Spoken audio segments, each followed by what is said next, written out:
यहाँ पहुँचने के बाद, शिव महापुराण की कथा में आने के बाद, शिव कथा को श्रवण करने के बाद क्या देगा, कैसे देगा, क्या प्रदान करेगा, ये वही जानता है। ये उसी के ऊपर निर्भर करता है।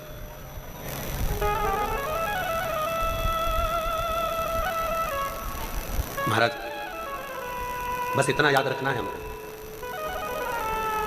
जब भी हमने कल एक बात कही थी, गुरुद्वारे में जाओ तो अपने अभिमान को घर छोड़कर जाओ, मंदिर में जाओ तो अपनी अभिमत्ता को घर छोड़कर जाओ। शिव महापुराण की कथा में जाओ तो अपने अभिमान को घर छोड़कर, जो बोले सो निहाल। गुरु की शरणागति में, शिव की शरणागति में, परमात्मा की शरणागति में अपने अभिमान को दूर रखकर फिर शिव के पास, फिर गुरु के पास, फिर परमात्मा के पास क्या मिलेगा, ये वही जाना।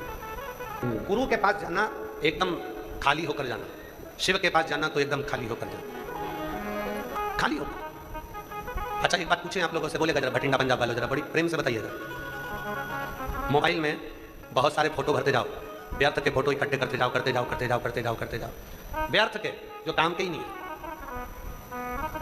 मोबाइल अच्छा चलेगा, अरे बोलो तो जम के नहीं चलेगा, हैंग मारेगा, अटक जाएगा, काम नहीं करेगा, बार बार बटन दबाना पड़ेगा, तो भी वो थोड़ी देर इंतजार करना पड़ेगा, फिर थोड़ा घूमेगा, फिर चलेगा। व्यर्थ की फोटो मोबाइल में मोबाइल को हैंग कर देती है, और व्यर्थ की बातें दिमाग को हैंग कर देती है, मन को हैंग कर देती है। व्यर्थ जब मोबाइल में फालतू के फोटो रखते गए तो मोबाइल सही नहीं चलता। मन के अंदर अगर व्यर्थ की बातें रखते गए तो ये मन भी भगवान में नहीं लग पाता, ईश्वर में नहीं लग पाता, अटक जाता।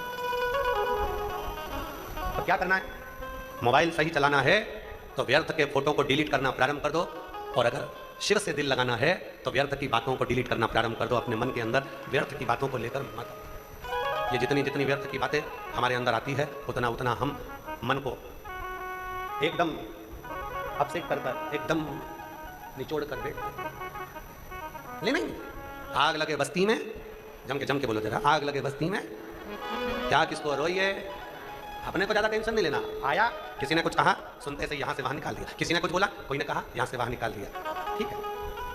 सास कुछ बोली, बहू का सबसे बड़ा फर्ज है, भगवान ने कितने कान दिए हैं, 2, काय के लिए दिया है। व्यर्थ की बात आए तो एक कान से सुनो, दूसरे कान से निकाल दो, और कोई अच्छी बात आए तो जब भी हम, आप लोगों के स्मरण में होगा, गुरुद्वारे में जब भी जाते हैं तो सिर पर कपड़ा ढक कर जाते हैं, पगड़ी बांध कर जाते हैं, सिर पर रुमाल डाल कर जाते हैं। क्यों? क्योंकि गुरु की जो वाणी मिले हमारे सिर पर, जब रुपट्टा हो, सर पर जब कपड़ा हो, तो गुरु की वाणी अंदर प्रवेश तो करे पर निकल कर बाहर ना जाए, वो वाणी हमारे दिल में उतर जाए। इसलिए हम सिर पर रुपट्टा डालकर गुरुद्वारे में जाते हैं, गुरु की वाणी सुनने के लिए।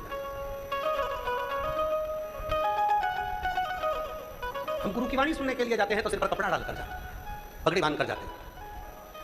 गुरु की वाणी मिले, गुरु के शब्द मिले, पर वो बाहर ना निकले, हमारे भीतर उतर जाए। और व्यर्थ की बात मिल जाए तुरंत डिलीट करो। सास ने कोई व्यर्थ की बात कह दी, पलट कर जवाब नहीं देना, डिलीट कर देना। ससुर ने कुछ कह दिया, व्यर्थ की बात कह दी, डिलीट कर दो। बहू ने कुछ कह दिया, सास को डिलीट कर दो। पति को कुछ कहा, डिलीट करो। पति ने कुछ कहा पत्नी से, डिलीट करो। ये जितना अगर तुम इसको रखते जाओगे, मैं शादी कर आई थी और मेरे घर के लोगों ने ऐसा बोला था, मैं ऐसा कर आई थी, उन्होंने ऐसा कहा था, मकान के मुहूर्त में ऐसा बोल दिया था, फैक्ट्री के मुहूर्त में ऐसा बोल दिया था, हम रखते गए, फिर जैसे फोन हैंग मारने लगता है, उसी तरह ये दिमाग भी हैंग करने लगता है, ये मन भी विचलित होने लगता है। डिलीट करना सीख लो।